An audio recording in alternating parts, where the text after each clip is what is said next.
Okay, this is going to be the proof of the Pythagorean theorem using similar triangles.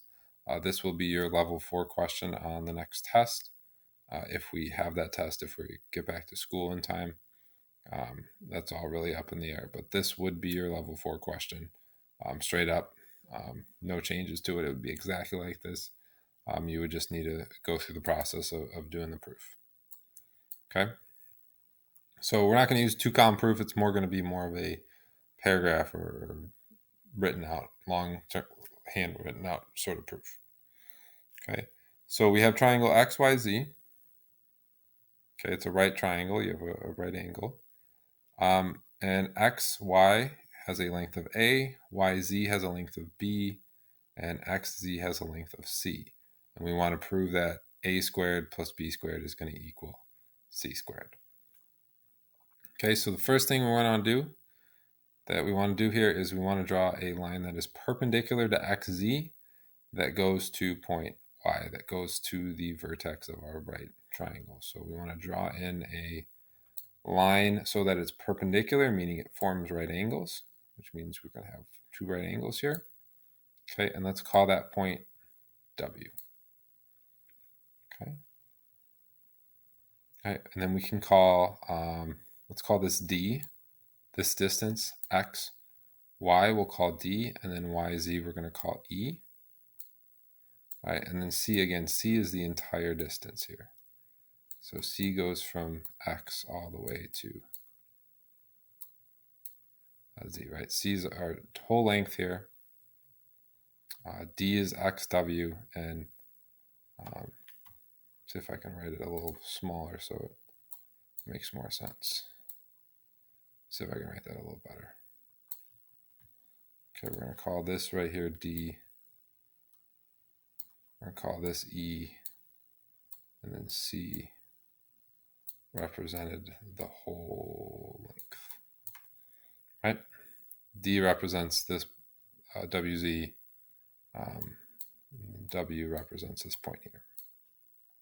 Okay, so what we do notice is we have three triangles now. We have three right triangles. And I want to draw them all out, and I want to rotate them and orient them so they're all facing the same direction. They all have the right angle in the same spot so that we can compare them and look for similar triangles here. So I'm going to highlight all of them. So the first one here is the green one, the big one. Okay. I'm going to draw these kind of small so we have enough room to do the whole problem. Okay. So here is the green triangle. Okay. Y is this piece right here. X is this piece. And here's Z. Okay. And then if we labeled our pieces here, X, Y, this would be A, this would be B, and this would be C, right? Those lengths would be A, B, and C. That was our original triangle. Okay, now let's draw one of the other ones. So here, let's look at this one here. Okay, and again, we're going to reflect it and rotate it about 45 degrees counterclockwise. Okay, so that our right angles line up here.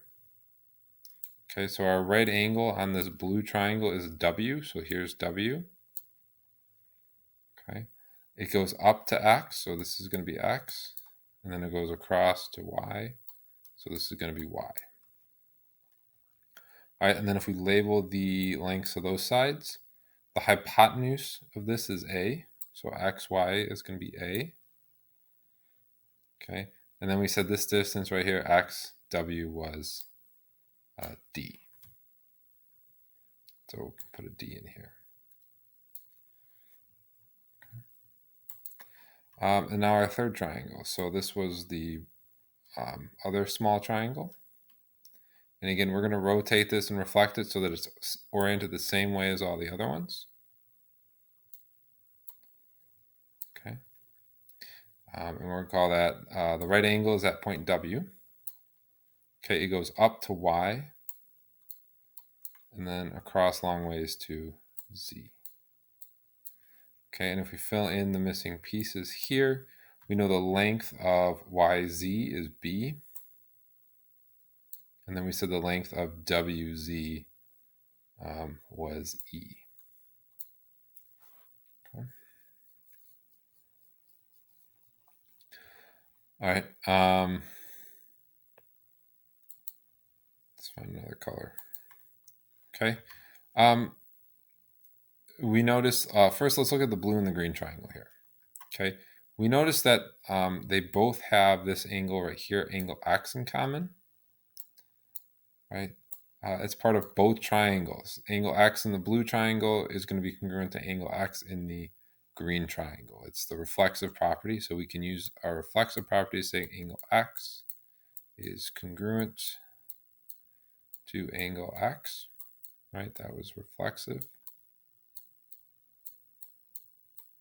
Okay. And we also know that angle W is congruent to angle Y. And those are congruent by the right angle theorem. Right, all right angles are congruent. We now have two pairs of angles between these two triangles that are congruent. This pair by the right angle theorem and this pair by the reflexive property. So we can say that this blue triangle here is similar to this big green triangle by angle-angle similarity. So we can say triangle XYW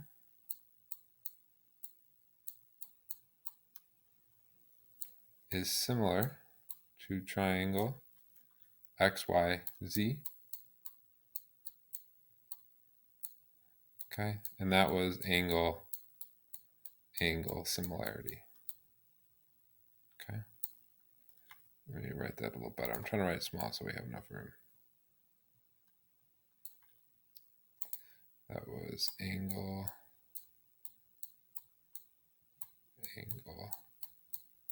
similarity. Okay, so now we have similar triangles. We know with similar triangles, well, okay, let's hold up a minute. Let's then go back and try these ones here.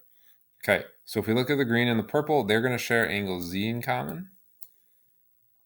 So again, we can say angle Z is congruent to angle Z. Okay, and that's the reflexive property. It's this angle here and this one here. Okay, it's shared between both the purple and the green triangle, so that's the reflexive property.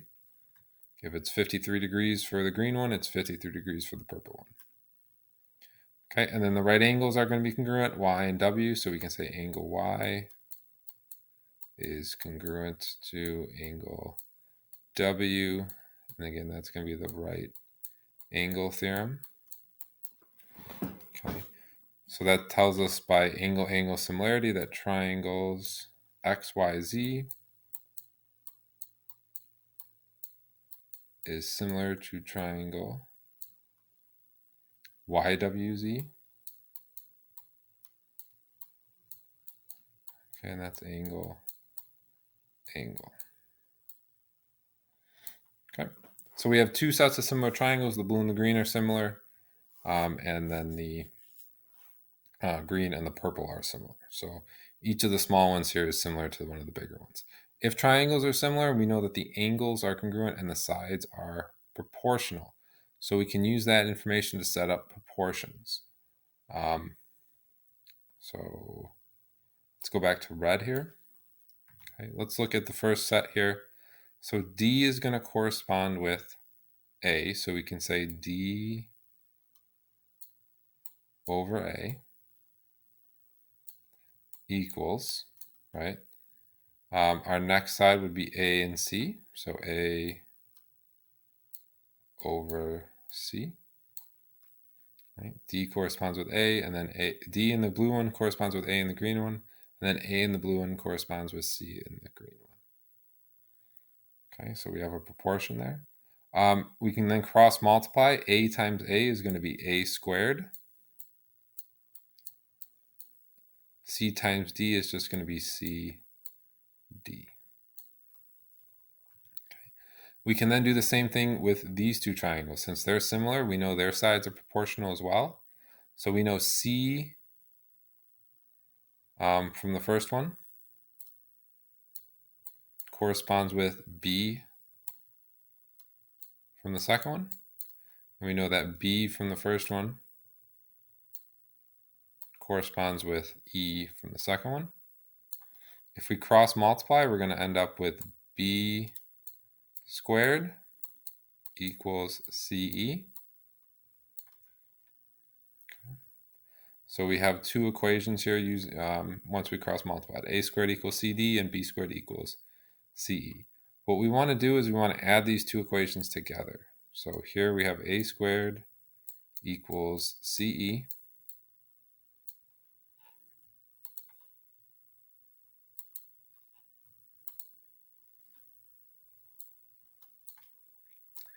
And then we have B squared equals, A squared equals CD.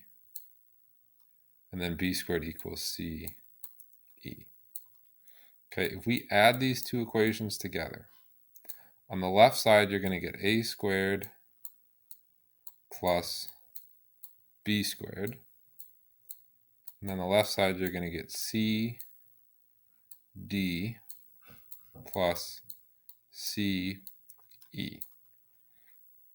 Okay, so on the left, we have A squared plus B squared equals, I almost had enough room. All right, and then on the left side, okay, we have on the right side, we have CD. So let me recap here. We set up our proportions based on our similar triangles. We cross multiplied and got A squared equals CD and B squared equals CE. We then took these two equations and we added them together. So on the left side here, you have A squared plus B squared. On the right side, you have CD plus CE. Okay. We're going to factor out a C on the other side. So you're left with C. And then in parentheses, we're going to have D plus E. Okay.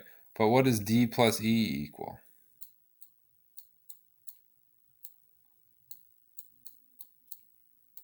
It equals C, right? If XY is D and WZ is E, then D plus E is going to equal C. So instead of D plus E, right, well, let's see, let's write it up here. Okay, we're going to have A squared plus B squared equals C. Then again, we're substituting in C here because we know that D plus E equals C. All right, D plus E, it gives us the whole length of C. This piece was that piece is the whole thing. So then we have A squared plus B squared equals C times C is C squared.